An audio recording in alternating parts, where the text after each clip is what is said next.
วันนี้ท่านเจ้าวาดวัดบ่อล้อท่านอาจารย์พระมหาบัญญัติได้นำอาตมามาชมบรรยากาศปลายแหลมตะลุมพุกซึ่งเคยเจอพายุขนาดหนัก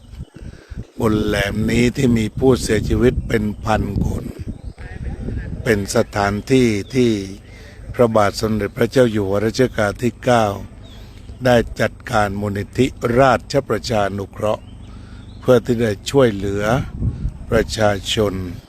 ตลอดถึงสร้างโรงเรียนสร้างอาชีพหลายสิ่งหลายอย่างต้นนั้นก็คือเขียนว่าปลายแหลมตะลุมพุกในเราก็มาติดชายทะเลลมดีมากเป็นป่าโกงกลางขณะที่เราเดินทางมาก็มีคนขายปลาติดตามมาอย่างกระชั้นชิดรายงานว่าต้องรีบออกแล้วล่ะเพราะเดี๋ยวน้ำทะเลจะขึ้นก็ขอขอบคุณความหวังดี